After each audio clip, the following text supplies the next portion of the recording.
NFC South with a win in this one. And in Glendale, a Sooner reunion as two former OU transfers face off. Jalen Hurts off his first NFL start with a huge win over the Saints. Kyler Murray off a win over the Giants and trying to hold on to a wild card spot. Eagles and Cardinals in the desert. And for more on the quarterback situation in that game, let's go back to Mort and Adam, guys.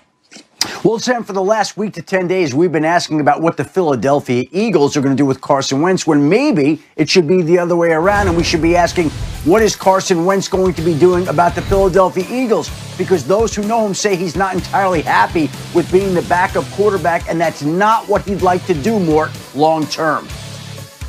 No, and internally, they are expecting a confrontation or certainly a sit-down at the end of the season. Wentz is not happy. He is running the scout team like a professional, but there are people close to Wentz and around the league who believe he may demand a trade depending on how this season unfolds and how it goes into the offseason. And Doug Peterson is somebody to watch on that as well, Adam.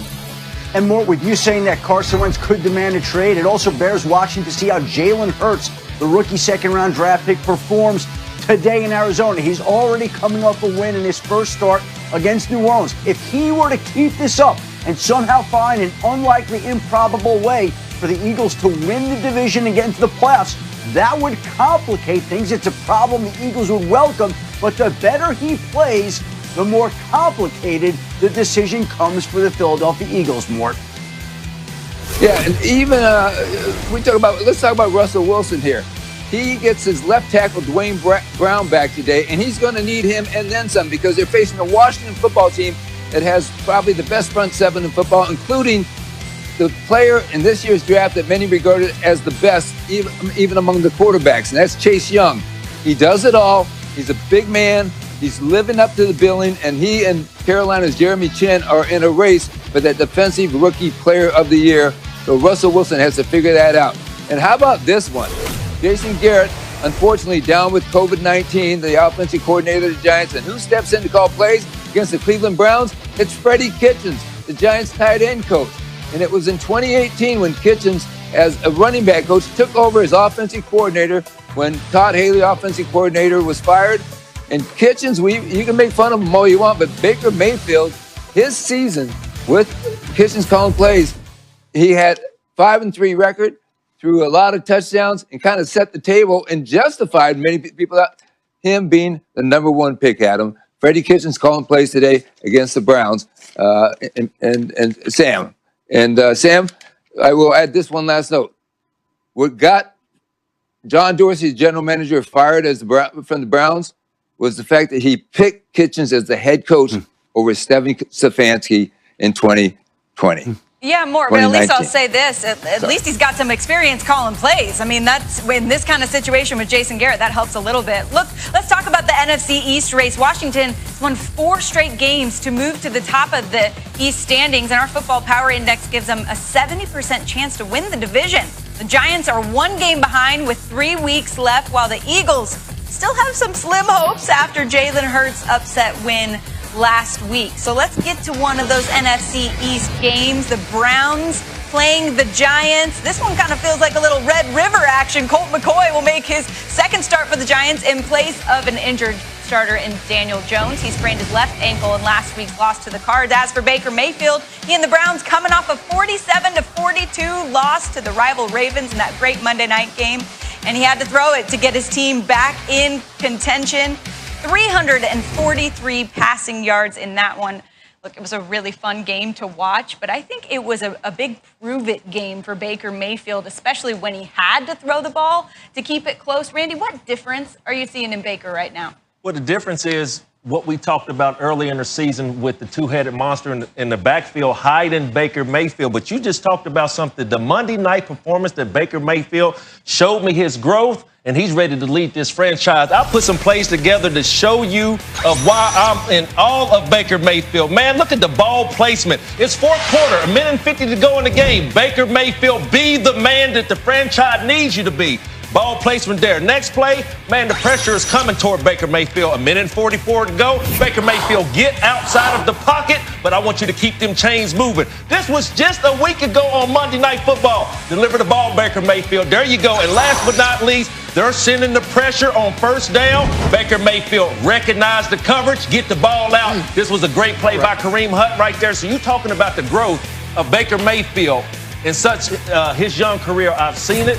Coach Stefanski was able last week to be able to bring the chains off Baker Mayfield, put the ball in his hands. I like what I'm seeing coming out of Cleveland. Randy, I totally agree with you because week one was an absolute disaster. When they played the Ravens that first week, and I'm like, oh my gosh, why? Because it was Kevin Stefanski's offense. All right. Right now, this is ownership by Baker Mayfield. This is his offense. You see the confidence, you see the swagger, but we also see the maturity out of Baker Mayfield, which we really didn't see up until this point this year. So I think Baker, man, he feels great about it. This is his deal. You got Brown on. I got the Brown on. Listen to me, Baker. I love you, my friend. Things have changed. So we're talking about the Browns here. So how far can they take it? How far do we think they can take it? With that run game? Am I the only one here that thinks they can take it all the way to a championship? I say why not? I say why not because of this. Kevin Stefanski's got to be a great play caller and take care of Baker. I know he let it go against the Ravens, and he was doing everything, Moss, yes, but he can't do that consistently 3-4 games in a row to progress in the playoffs. It's got to be Chubb. It's got to be the offensive line. It's got to be Hunt. And Myles Garrett and Olivier Vernon got to be superstars because the back end needs a little bit of help, but they can be helped by the pass rush. That's a lot of other things besides Baker Mayfield. But I'm going to give the Cleveland Browns a little wake-up call right now. If you have the chance to do it, you can prove everybody wrong and win a championship if they do it the right way. It's possible. I've just seen it done before. It can be done by Cleveland. Yeah, and I think you're onto something. I don't know if they're up there with the elite teams in the AFC, but a lot of people talk about running the football. It's easy to talk about it. It's hard to be about it. And give Kevin Stefanski a lot of credit. He's been about it. They've got not one, but two guys who have more than 750 yards rushing in those two backs that they have. Both of those guys are on pace for 1,000-yard seasons. That's impressive. And Randy, what I see out of Baker Mayfield, what I see that he's doing, I think maybe best is that, Kevin Stefanski talks about the quarterback being the great eraser. Hey, I make a bad play call. Get me out of it. Yes. Save the day. Hey, someone misses the block. He's not the best athlete. He's not Lamar Jackson, but he's enough of an athlete to be that great eraser. And then you have this defense that can get after the passer, stop the run, and then they run the football. I think they're building something special. I'm not ready to put them up there with teams like Kansas City and Pittsburgh, and they got to show me that they can actually beat Baltimore one of these times. But there's a lot of reason for optimism in Cleveland. Well, they better win tonight. Well, quickly, if a team comes in to play the Cleveland Browns and they do take the two-headed monster away from Baker, we talked about earlier in the season, what does Stefanski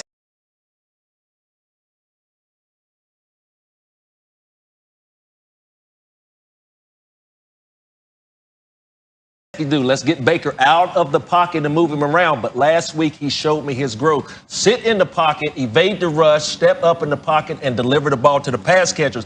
If a defense takes the two-headed monster away from the Cleveland Browns, Baker has showed maturity, coach, that he can drop back in that pocket and deliver that football. Yeah, I've never felt so good about a team coming off a loss. It was kind of a strange feeling. Right, It's not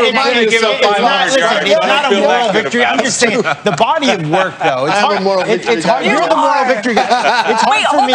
It's hard to forget how good he looked against Tennessee, who's a very good team. It's hard to forget. Like Baker Mayfield, I think, put the league on notice the way that he played against Tennessee earlier in the year. Yes, he's put the league on notice, and he's put the NFC East on notice. I think this is time to share your idea, Matt. He is 3-0 against the NFC East. If he beats the Giants today, they've swept the NFC East. And you think that should mean what? I just think we should talk about maybe if your team has swept every single team in the NFC East and your record is better than the top team in the NFC East, and you're not going to the playoffs, you should now be the winner of the NFC East. Yes. And you should make the playoffs. I don't care if you're in the AFC, the NFC. Doesn't matter, man. I love doesn't matter. I actually love just this a idea. Suggestion, Roger Goodell, just putting it out there for you. You know he's listening. Just putting it out there.